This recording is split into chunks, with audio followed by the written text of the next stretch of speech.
உண்மையிலேயே என்ன அழுத்தத்தின் காரணமாக சென்னைக்கு வந்தாங்கன்றது நமக்கு தெரியல. உண்மையிலேயே 20 லட்சம் கொடுத்துட்டாரே அப்படின்னு வந்தாங்களா, இல்ல மிரட்டி காசு வாங்கிட்டல மரியாதை கூப்பிட்ட இடத்துல நீ வரணும்னு மிரட்டி வர வச்சாங்களா நமக்கு தெரியல. ஆக மொத்தம் அவங்க சொந்தக்கார் மத்தியிலையும் அந்த குடும்பத்தாருக்கு பெரிய அவமானம் காலத்துக்கு இருக்கும்ன்றது தான் எழுதப்படாத உண்மை. இதை நீங்க புரிஞ்சுப்பீங்கன்னு நான் நினைக்கிறேன். ஏன்னா நமக்கு அந்த குடும்பத்தார் மீது எந்த வருத்தமும் கிடையாது. ஆனா அவர்கள் மீது என்ன ஒரே ஒரு ஆதங்கம்னா, பணத்துக்காக விலை போயிட்டீங்களே, அது ஒண்ணுதான். இப்ப நீங்க அவங்க சொல்லலாம், ஏங்க என் பையன் சாவலனா நட்சத்திர ஓட்ட நான் பார்க்க முடியுமா, மகாபலிபுரத்தை பார்க்க முடியுமா, இவர் விஜய் நேர்ல போய் பக்கத்துல இருந்து பார்க்க முடியுமான்னு கேட்பாங்க. விஜய் ஒரு நடிகன் தாமா, அவன் நடிகன். நடிகனை நீங்க உன் பிள்ளையினுடைய உயிரை கொடுத்து, கணவருடைய உயிரை கொடுத்துட்டு, குழந்தையினுடைய உயிரை கொடுத்து, அதுவும் நசுக்கி கொண்டவனை எப்படி உங்களால போய் அவனுக்கு ஆறுதல் சொல்ற? இப்ப வீடியோக்கள்லாம் வருது, 2-3 வீடியோக்கள் இவங்களே வைரல் பண்ணி விடுறாங்க. ஒரு மெயின் ஸ்ட்ரீம் சேனல், முக்கியமான சேனல், அவங்க 4வது தூண்னு சொல்லக்கூடியவர்கள் ஆறுதல் தெரிவித்தார், காலில் கதறினார், கண்ணீர் விட்டு அழுதார், இந்த மாதிரி நாங்க விஜய் பார்க்கவே இல்லைன்னு அவங்க ரொம்ப வருத்தப்பட்டு பேசுறாங்க. இதெல்லாம் திட்டமிட்ட நாடகம். இந்த நாடகம் ரொம்ப நாள் எடுபடாது.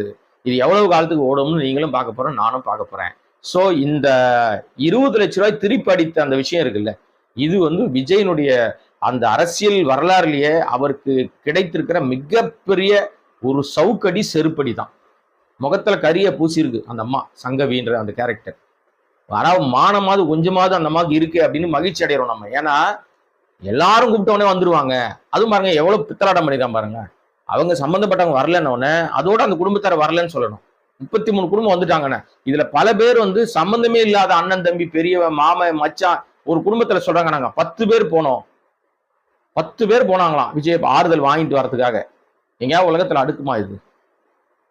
விஜய் இங்கிருந்து சென்னையில கரூருக்கு போயிருந்தாருன்னா எந்த குழப்பமும் வந்திருக்காது. அனிதா வீட்டுக்கு போக தெரியுது இல்ல, ஜல்லிக்கட்டுக்கு வர தெரியுது இல்ல, கீர்த்தி சுரேஷ் வீட்டுக்கு போக தெரியுது இல்ல, திரிசா வீட்டுக்கு போக தெரியுது இல்ல, அப்ப கரூர் கட்டணும் ஏன் உன்னால போக முடியல அப்படின்னு கேள்வி கேட்டா பதில் யார் சொல்லுவா?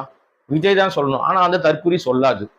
அதுக்கு பணத்திமிரு, ஆணவத்திமிரு, பதவி வெறி, பதவிக்காக இன்னும் எல்லா விஷயத்தையும் செய்யும். சொல்லுவாங்க தெரியுமா? ஆக்சுவலா அதை சொல்லக்கூடாது. நீங்க ஒரு கட்டடம் கட்டுறாங்க, இல்ல ஒரு விஷயம் பண்றாங்கன்னா அதற்கு சில விஷயங்களை முன்னாடியே செஞ்சிருவாங்க. அந்த மாதிரி இது பதவிக்காக, இது திட்டமிட்ட ஒரு விஷயத்தை இந்த கும்பலை ஏற்படுத்தி ஆளெல்லாம் கொண்டுருச்சோன்னு ஒரு சந்தேகம் கூட எழுப்புவாங்க. நான் எழுப்பல, வேலை அப்படி எழுப்புவாங்க. ஏன்னா அதனால எங்க நம்ம மேல சொல்லிட போறாங்கன்னு முன்னாடியே அவசரப்பட்டு இது சதி, அரசாங்க சதின்ட்டாங்க. அந்த சதி இல்ல, விபத்து தான் சொல்லி இவர் கூடவே இருக்கிற ஆள், பொதுச் செயலாளர் இருக்கிற புச்சி ஆனந்த் ஜாமீன் கேட்டு போட்ட மனுவில் என்ன சொல்றாருன்னா, கரூர்